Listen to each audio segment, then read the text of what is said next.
sampaikan terkait dengan apa yang sudah dibawakan atau disampaikan oleh Pak Sholahuddin Sirizal.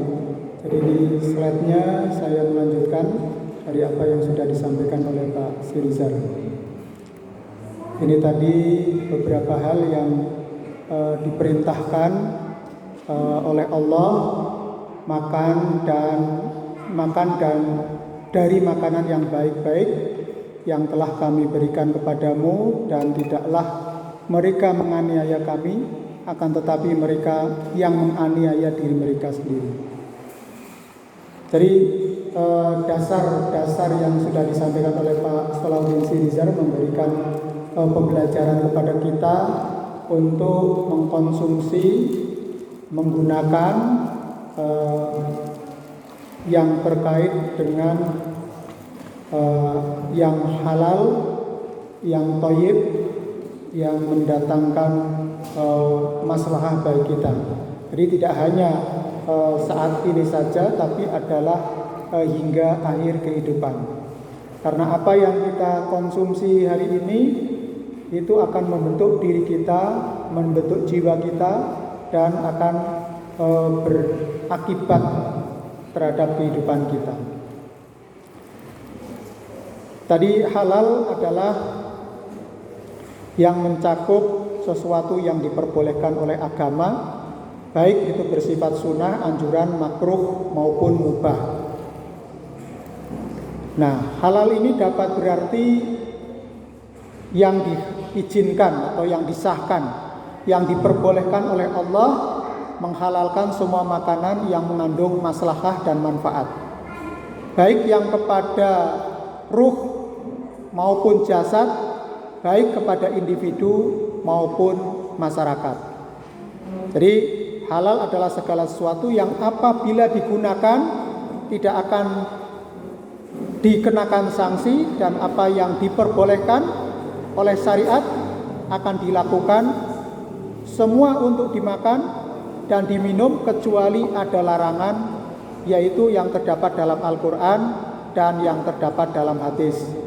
Nah, itu tadi sudah dipaparkan oleh Pak Sholahuddin Sirizal. Nah, apa itu makanan halal? Yaitu makanan yang dibolehkan untuk dimakan menurut ketentuan syariat. Kemudian segala sesuatu baik berupa tumbuhan, buah-buahan, atau binatang yang pada dasarnya adalah halal dimakan, kecuali apabila ada nas atau ada hadis yang mengharamkannya. Ada kemungkinan sesuatu itu menjadi haram karena memberi atau mengandung madarat dan bahaya bagi kehidupan manusia. Maka makan dan minum bagi seorang muslim ini adalah sangat penting. Yang halal adalah cara mendapatkannya, halal karena proses cara mengolahnya. Nah, ini barangkali yang sudah dilakukan oleh Bapak Ibu sekalian, memproduksi makanan-makanan olahan sehingga menjadi bentuk makanan yang mempunyai nilai manfaat yang bisa untuk menopang kesehatan ataupun menopang kehidupan. Kemudian halal karena zatnya, tadi sudah dijelaskan ya. Kemudian yang baik itu baik bagi tubuh, kesehatan, higienis, bersih, bergizi, dan halal. Nah, yang ini akan menyebabkan masyarakat terhindar dari yang namanya stunting. Bu Kepala Desa ini sedang berjuang ya. Stunting itu musuh bersama. Karena stunting ini menyebabkan bisa terjadi lost generation, menjadi generasi yang tidak berkualitas. Makanya harus diperbaiki dari mutu gizinya. Maka produk-produk olahan yang dibuat ataupun yang diproduksi oleh Bapak Ibu sekalian harus mempunyai nilai kesehatan, bersih, bergizi, dan halal. Makanan yang membahayakan kesehatan, mengandung formalin, mengandung perwarna untuk tekstil, makanan yang berlemak, yang berlebihan, dan lain-lain, ini dikatakan tadi oleh Pak sholah tidak thayyib. Jadi karena tidak sesuai dengan kebutuhan diri kita. Ya memang halal. Ada orang-orang tertentu yang mempunyai komorbid ataupun penyakit bawaan yang tidak boleh mengkonsumsi. Tapi ada orang yang mungkin makanan yang berlemak oke-oke saja, sehat-sehat saja, bahkan semakin kuat itu. Tapi sebaliknya ada orang-orang yang harus menghindari karena faktor U ya, bukan faktor uang ya, tapi faktor usia dan kondisi biologis atau kesehatan. Kemudian tidak mengandung babi dan khamr, kemudian bangkai tadi sudah jelas. Segala sesuatu yang dianggap baik oleh fisik dan jiwa atau segala sesuatu yang tidak mengandung unsur sifat tercela dan menjijikkan, inilah yang disebut thayyib. Nah, ini manfaat atau jenis makanan atau minuman yang dihalalkan. Saya kira sudah ya, saya tidak mengulang, langsung saja kita masuk di hal-hal yang terkait dengan bagaimana produk-produk yang kita produksi ini bisa memberikan manfaat, bisa memberikan sesuatu yang tidak melanggar, tetapi sesuatu yang bisa mendatangkan manfaat bagi kehidupan kita. Nah, kita masuk dari sisi bagaimana produksi makanan ataupun apa yang mengapa kita harus menyiapkan ataupun mensertifikasikan produk-produk kita dengan yang halal. Kita mulai dari regulasi ataupun aturan-aturan yang ada itu. Nah, pemerintah atau perintah, terutama dalam Islam itu, perintah mengkonsumsi produk halal itu sangat tegas, diatur di dalam Al-Quran maupun hadis Nabi, dan menjadi perhatian utama para ulama, seperti yang tadi disampaikan oleh Pak Solah, bahwa konsumsi ini adalah akan memberikan pengaruh kepada kesehatan jiwa maupun mental kita, termasuk adalah untuk tumbuh kembangnya generasi di belakang kita. Pembahasan makanan dan minuman yang halal selalu menjadi bagian penting dari berbagai literatur, baik itu dalam kitab fikih, kitab hadis, tafsir, dan tasawuf. Jadi kalau tasawuf ini yang terkait dengan ilmu bagaimana upaya seseorang itu mendekatkan diri kepada Allah Subhanahu wa taala. Nah, ini menunjukkan berapa penting urusan produk halal dan haram itu untuk diatur dengan hukum positif yang mengikat. Jadi hukum positif adalah hukum yang berlaku di suatu negara atau hukum yang diciptakan oleh negara untuk mengatur, untuk menjamin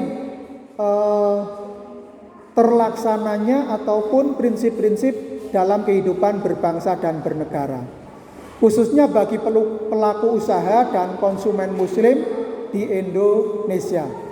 Maka negara berkewajiban memberikan perlindungan dan jaminan tentang kehalalan produk yang dikonsumsi digunakan masyarakat, karena ajaran agama Islam mewajibkan agar seorang mukmin mengkonsumsi makanan dan minuman yang halal. Setuju nggih Bapak Ibu sekalian? Jadi negara itu mewajibkan memberikan perlindungan, jaminan tentang kehalalan produk. Maka kita sebagai muslim juga demikian. Ketika kita memproduksi bahan makanan olahan ataupun mungkin produk-produk industri yang kita buat, ya harus prinsip-prinsip halal ini harus kita kedepankan.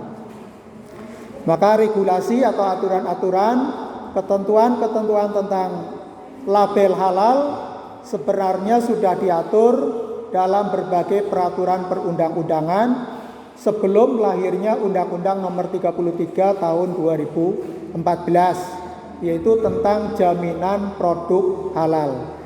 Hanya saja belum memadai. Undang-undang sebelumnya itu ketentuan tentang label halal ini di dalam Undang-Undang Nomor 1 Tahun 23 Tahun 92. Ini tentang kesehatan sudah diatur. Kemudian Undang-Undang Nomor 7 Tahun 96. Ini tentang pangan. Undang-Undang Nomor 6 Tahun 67. Ini tentang pokok-pokok ketentuan pokok peternakan dan kesehatan hewan.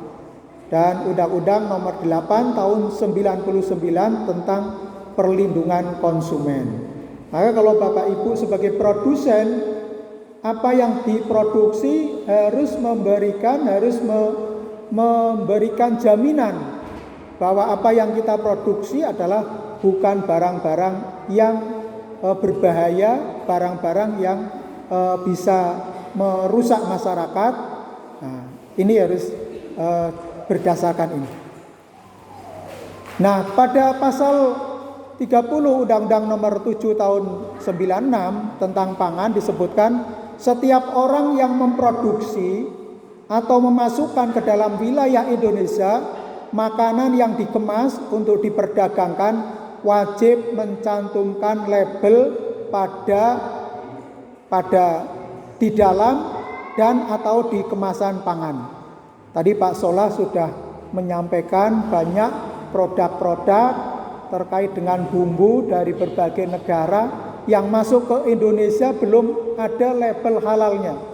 Berarti itu belum bisa bagi masyarakat muslim ya. Ini kita berbicara dari masyarakat muslim ya. Karena yang dilindungi dari label halal ini adalah konsumsi bagi masyarakat muslim. Nah, itu jaminannya. Ketentuan label halal ini selanjutnya diatur dalam keputusan Menteri Kesehatan nomor 82 MKes SK Romawi 1 96. Kemudian diubah lagi tahun 96 dengan tentang pencantuman tulisan halal pada makanan halal. Kemudian pada pasal 2 disebutkan bahwa pada label makanan dapat dicantumkan tulisan halal. Selanjutnya dijelaskan bahwa produk makanan sebagaimana dimaksud ayat 1 harus memenuhi persyaratan makanan halal berdasarkan hukum Islam. Jadi tadi ya, kalau berdasarkan hukum Islam, tadi makanan halal adalah makanan yang diperbolehkan dikonsumsi. Tetapi peraturan itu tidak mengikat. Para pelaku usaha boleh mencantumkan label tetapi tidak harus. Hanya saja bagi produsen yang telah mencantumkan label halal pada kemasan produknya harus benar-benar mengacu pada kaidah halal yang ditentukan syariat Islam. Nah, itu regulasinya. Nah, pertimbangan produk atau undang-undang tentang produk jaminan halal ini ada 4 pertimbangan jaminan produk halal ini. Yang pertama bahwa Undang-Undang Dasar 1945 mengamanatkan negara menjamin kemerdekaan tiap-tiap penduduk untuk memeluk agamanya masing-masing dan beribadah menurut agamanya dan kepercayaannya. Maka untuk menjamin setiap penduduk untuk beribadah dan menjalankan ajaran agamanya, negara berkewajiban memberikan perlindungan dan jaminan tentang kehalalan produk yang dikonsumsi dan digunakan masyarakat. Maka produk yang beredar di tengah-tengah masyarakat itu kenyataannya belum semuanya terjamin kehalalannya. Pengaturan mengenai kehalalan suatu produk pada saat ini belum menjamin kepastian hukum dan perlu diatur suatu peraturan perundang-undangan. Ini latar belakangnya kondisi di tengah-tengah masyarakat di mana produk halal ini belum betul-betul terimplementasikan ataupun dilaksanakan. Maka prinsip ataupun asas yang dikembangkan diantaranya adalah asas keadilan, bahwa perlindungan adalah dalam menyelenggarakan jaminan produk halal ini adalah untuk melindungi masyarakat muslim, baik bagi para pelaku usaha maupun konsumen, di mana mengikuti asas keadilan, asas kepastian hukum, asas akuntabilitas dan transparansi, bahwa setiap kegiatan dan hasil akhir dari kegiatan penyelenggaraan jaminan produk halal harus dapat dipertanggungjawabkan kepada masyarakat sebagai pemegang kedaulatan tertinggi negara sesuai dengan ketentuan peraturan perundang-undangan. Nah, kemudian asas efektivitas dan efisiensi, asas profesional. Nah, kemudian tujuan dari jaminan produk halal adalah untuk memberikan kenyamanan, keamanan, keselamatan, dan kepastian ketersediaan produk halal bagi masyarakat dalam mengkonsumsi dan menggunakan produk, serta meningkatkan nilai tambah bagi pelaku usaha untuk memproduksi dan menjual produk. Ini nanti akan ada perbedaan antara yang punya sertifikasi halal dengan yang tidak. Kalau yang mempunyai sertifikasi halal, nanti pangsanya akan lebih luas. Ketika pangsa pasarnya lebih luas, maka akan ada demand, ada kepermintaan. Permintaan banyak, maka akan meningkatkan produksi. Nah, pelaku usaha akan meningkatkan produksi dan pemasaran, maka disitulah akan mendapatkan keuntungan. Jadi ini rantai makanannya atau rantai produksinya ini akan meningkat. Tentunya ketika peningkatan produksi akan meningkat kesejahteraan dari masyarakat. Jadi tujuan dari produk atau jaminan produk halal ini adalah memberikan kenyamanan dari berbagai aspek, termasuk meningkatkan nilai tambah. Tentunya adalah nilai tambah ekonomi dan kesejahteraan masyarakat. Nah, adapun ruang lingkup dari pengaturan ini adalah untuk menjamin tersedianya produk halal, bahan produk dan yang dinyatakan halal, baik bahan yang berasal dari bahan baku hewan, tumbuhan, mikroba maupun bahan yang dihasilkan melalui proses kimiawi. Tadi ada yang proses kimiawi, seperti minuman yang direkomendasikan ataupun yang dibolehkan oleh MUI adalah yang kadar alkoholnya adalah kurang dari 1%. Nah, itu masih ada ditolerir untuk bisa diproduksi.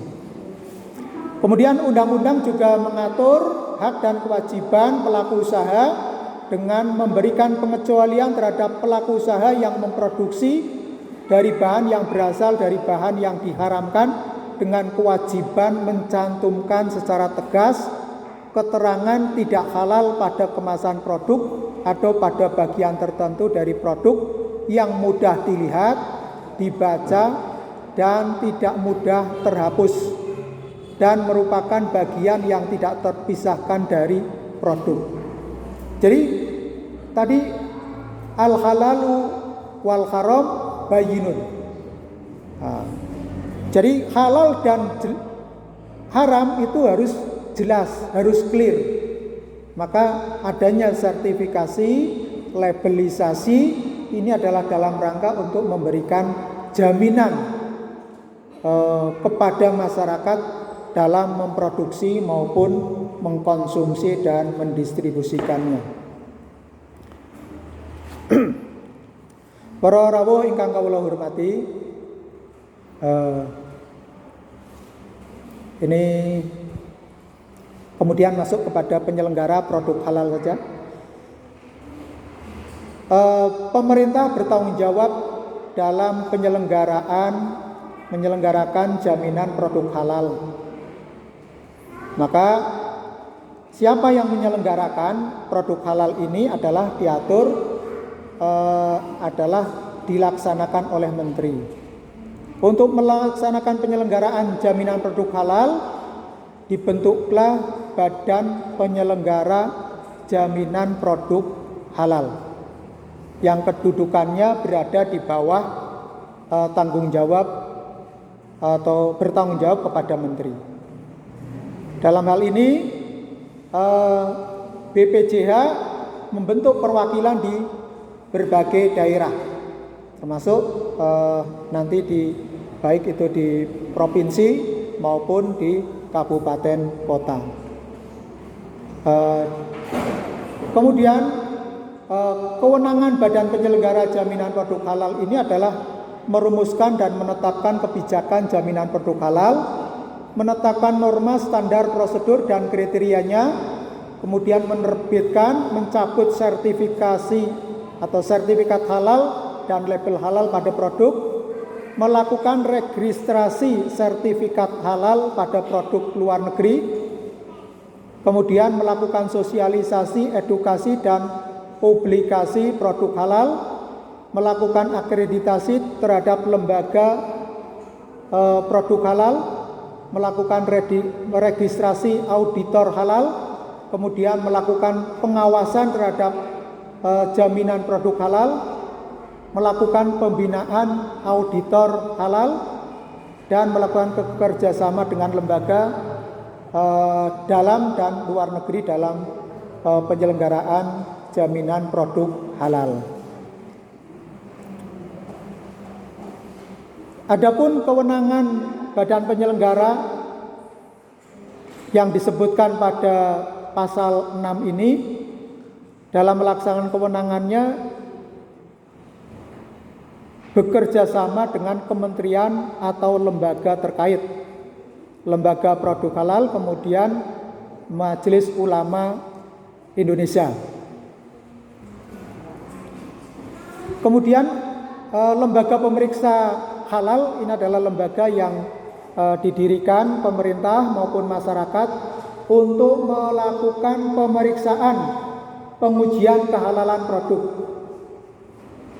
Dan syaratnya lembaga pemeriksa produk halal atau penguji kehalalan ini adalah memiliki kantor sendiri, terakreditasi, memiliki auditor, kemudian memiliki laboratorium. Nah, lembaga pemeriksa halal ini didirikan oleh masyarakat. Maka bisa saja ormas keagamaan itu bisa mendirikan, kemudian diajukan oleh lembaga keagamaan Islam yang berbadan hukum kepada pemerintah untuk bisa menjadi lembaga pemeriksa halal. Kalau mungkin barangkali ada Bapak Ibu yang didatangi oleh petugas, kemudian mengecek, kalau itu sudah ada pengajuannya, tentu biasanya akan ada proses yang namanya verifikasi pengecekan.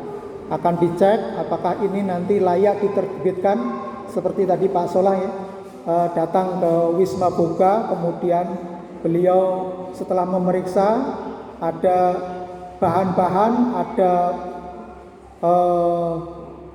tempat ataupun mungkin lokasinya, antara barang yang dibolehkan ada yang tidak boleh, ternyata campur. Ini juga menyebabkan untuk dihindari, untuk harus ditata supaya tadi yang halal itu tersendiri, yang halal itu tersendiri, sehingga produksi tidak tercampur. Kemudian ada petugas yang lain yang namanya adalah auditor halal. Ini adalah profesi khusus yang diberi kewenangan untuk melakukan audit atau memeriksa terhadap suatu produk yang mengajukan sertifikasi halal. Nah, ini syaratnya adalah warga negara Indonesia, beragama Islam, berpendidikan serendahnya adalah sarjana di bidang pangan, kimia, biokimia, teknik industri, biologi atau farmasi. Nah, kalau kami dari sarjana agama itu tidak bisa. Yang bisa adalah tadi sarjana dari bidang pangan, kimia, biokimia atau teknik industri. Kemudian memahami dan memiliki wawasan mengenai kehalalan produk yang memenuhi syariat.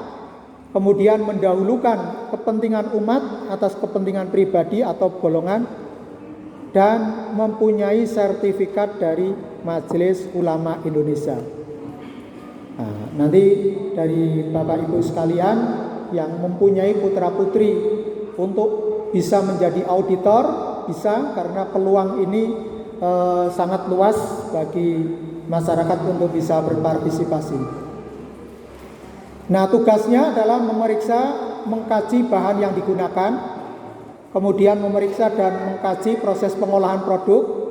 Jadi nanti produk-produk yang Bapak Ibu buat akan diperiksa oleh auditor, nanti sampelnya ataupun mungkin contohnya akan diperiksa di laboratorium. Kemudian memeriksa dan mengkaji penyembelihan, meneliti lokasi produksi, kemudian meneliti peralatan, ruang produksinya, penyimpanannya. Jadi tadi produksinya bagaimana jarak antara kamar mandi dengan tempat produksi. Nah, ini ada kriteria ataupun ketentuannya. Memeriksa pendistribusian, penyajian produk, memeriksa sistem jaminan halal pelaku usaha, dan melaporkan hasil pemeriksaan atau pengujian kepada lembaga pemeriksa halal. Kemudian penyedia halal adalah orang yang bertanggung jawab terhadap proses produksi produk halal yang wajib disediakan oleh pelaku usaha dan harus melaporkan kepada Badan Penyelenggara Jaminan Produk Halal. Nah, tugasnya adalah mengawasi PPH, proses produksi halal di perusahaan, kemudian menentukan tindakan perbaikan dan pencegahan, mengordinasikan proses produksi halal, dan mendampingi auditor halal, lembaga pemeriksa halal saat pemeriksaan. Nah, para ibu dan bapak yang kami hormati, nah terkait dengan bahan dan proses produk halal, ini ada bahan produk halal yang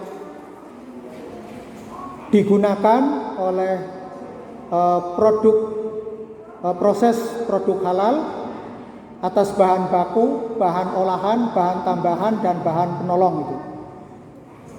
Di mana bahan yang dimaksud itu adalah berasal dari hewan, tumbuhan, mikroba, bahan yang dihasilkan melalui proses kimia, proses biologi, dan proses rekayasa genetika.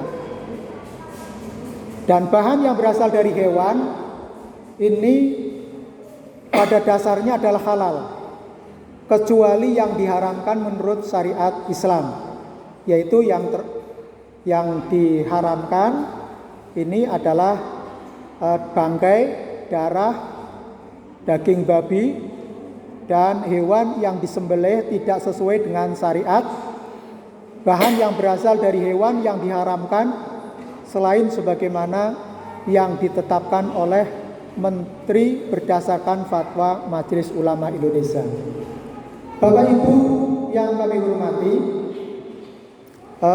kemudian proses produk halal ini adalah untuk mengetahui proses produk halal, maka jaminan produk halal mewajibkan kepada pelaku usaha agar lokasi, tempat, dan alat proses produksi halal wajib dipisahkan dengan lokasi, tempat, dan alat penyembelihan, pengolahan, penyimpanan, pengemasan, pendistribusian, penjualan, dan penyajian produk yang tidak halal.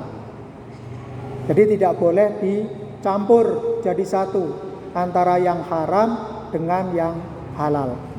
Pelaku usaha yang tidak memisahkan lokasi, tempat, dan alat proses produksi halal, ini dikenakan sanksi administrasi sebagaimana di dalam pasal 22. Lokasi, tempat, dan alat produksi proses produk halal ini wajib dijaga kebersihan dan higienitasnya, bebas dari najis, bebas dari bahan tidak halal, dan ketentuan tentang lokasi, tempat, dan alat ini memenuhi ketentuan kehalalan dan kesehatan yang diatur di dalam peraturan pemerintah.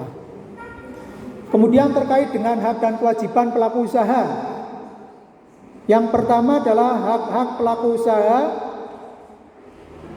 ini memperoleh, yang pertama adalah informasi, edukasi, dan sosialisasi mengenai sistem jaminan produk halal. Kedua, pembinaan dalam proses memproduksi produk halal. Yang ketiga, pelayanan untuk mendapatkan sertifikat halal secara cepat, efisien, biaya terjangkau, dan tidak diskriminatif. Ini hak yang diterima panjenengan. Kemudian kewajiban bagi pelaku usaha ini adalah kewajiban bagi pelaku usaha yang mengajukan permohonan sertifikat halal disebutkan. Yang pertama adalah memberikan informasi secara benar, jelas, dan jujur. Ini sudah tadi ada yang ngajum, sudah mengajukan sertifikasi halal, Ibu. Sudah turun, ya. Berarti itu sudah melalui proses informasi yang benar, informasi yang jelas tentang produknya, dan jujur. Jujur itu tadi yang halal dengan yang haram itu betul-betul dipisahkan.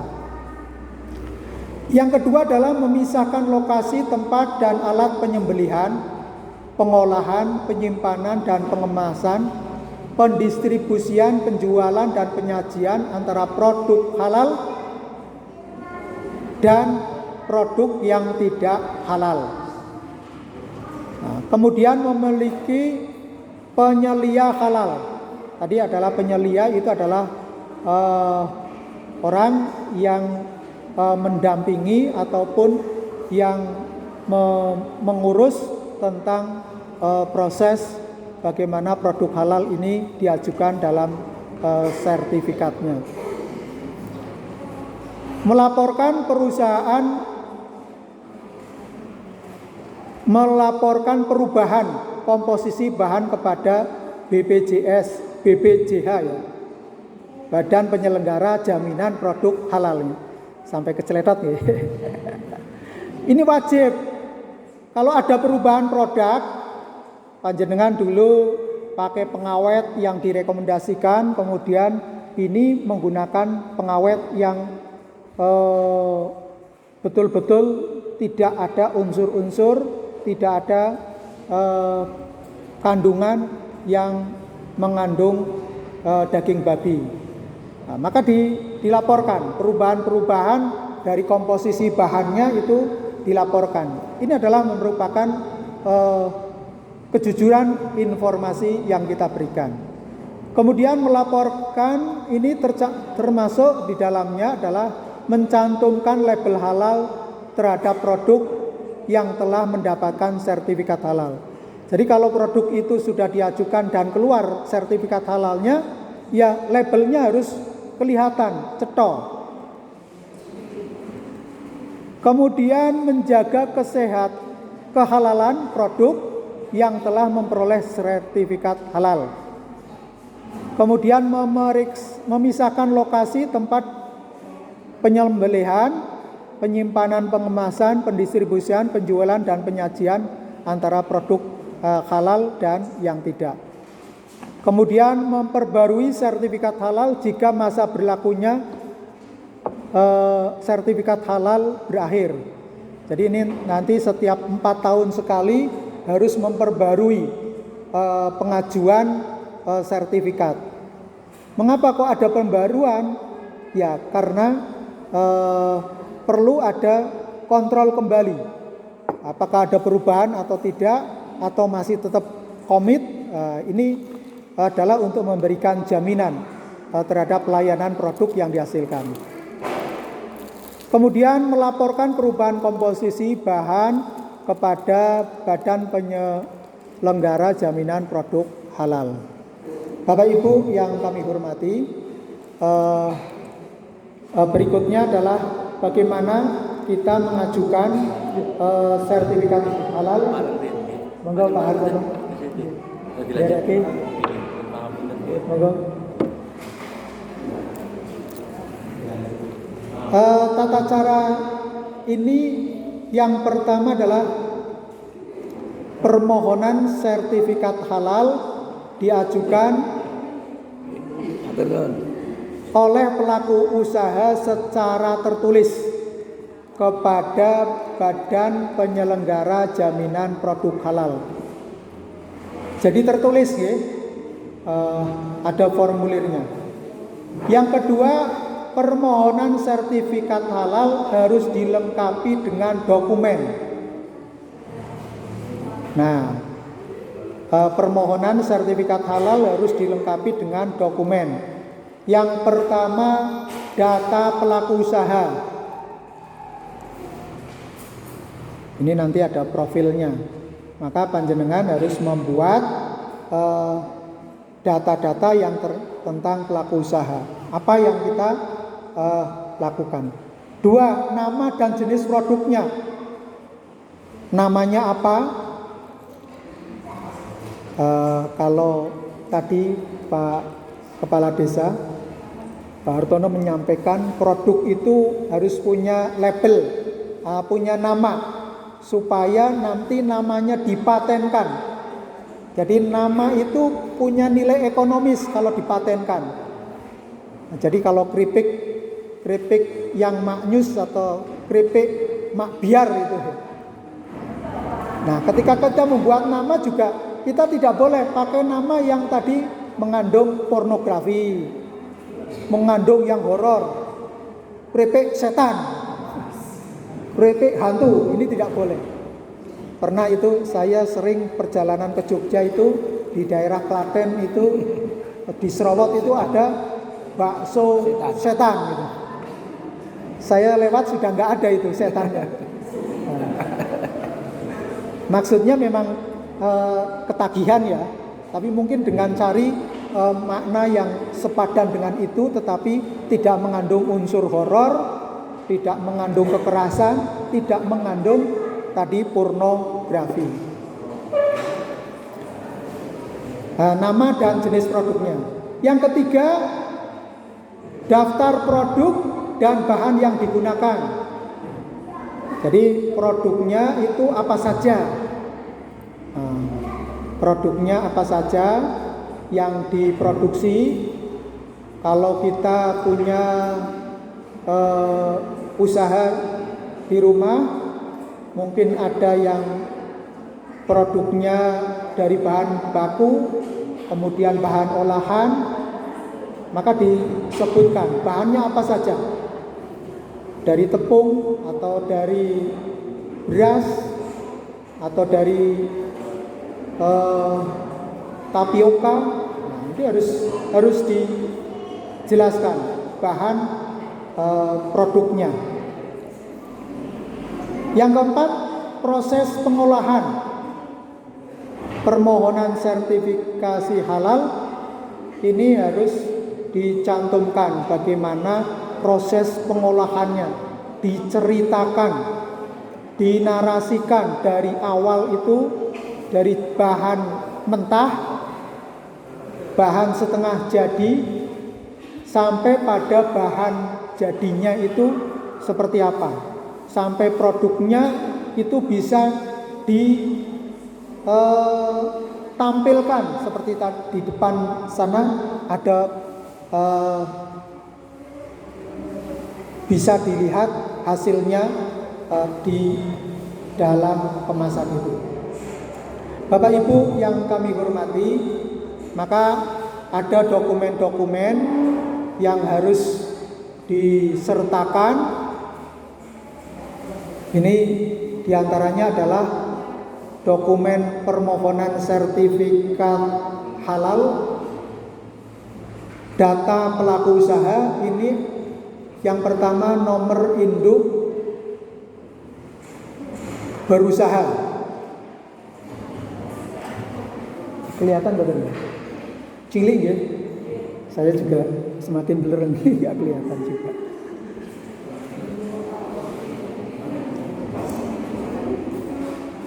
Kemudian penyelia halal.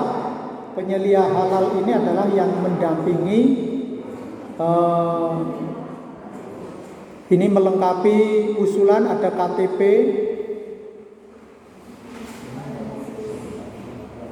kemudian nama produk dan jenis produknya. Tadi namanya apa? Nama yang kita produk, dan syukur namanya itu bisa dipatenkan. Jadi nama panjenengan itu bisa di-branded sampai kalau cari rengginang, nggih Pak, rengginang itu kalau tidak di Manjung nggak ada duanya itu. Itu sampai seperti itu ya, membranded atau mengemas sehingga orang itu akan mencari rujukan, mencari barang kalau terkait dengan olahan-olahan dari singkong ataupun dari ketan. Nah, ini nyarinya ke Manjung. Ketika stoknya sudah tidak ada di berbagai daerah, atau datang dulu ke Manjung, baru kalau sudah habis di Manjung cari yang lain. Sampai seperti itu. Jadi membranded ataupun mengemas jenis produknya. Kemudian daftar produk dan bahan yang digunakan. Ini bahan bakunya, bahan tambahan, dan bahan penolong ya. Nah, yang melengkapi itu apa saja itu. Kemudian proses pengolahan produknya, bagaimana prosesnya. Dijauhkan tadi dari yang halal dengan yang haram. Yang halal itu harus jelas dari bahan produknya, dari bahannya dan proses produksinya. Kemudian dokumen sistem jaminan halal. Nah, ini semuanya adalah tertulis, semuanya harus dinarasikan, dijelaskan dengan sebaik-baiknya, sehingga nanti antara yang kita tulis dengan kenyataan ada di lapangan itu jelas dan clear. Kemudian mekanisme penetapannya, nanti setelah permohonan sertifikat halal diajukan oleh pelaku usaha ke BPJPH, ini maka BPJPH menetapkan produk halal untuk pemeriksa halal ini untuk melakukan pemeriksaan atau pengujian kehalalan produk, kemudian penetapan lembaga pemeriksa halal,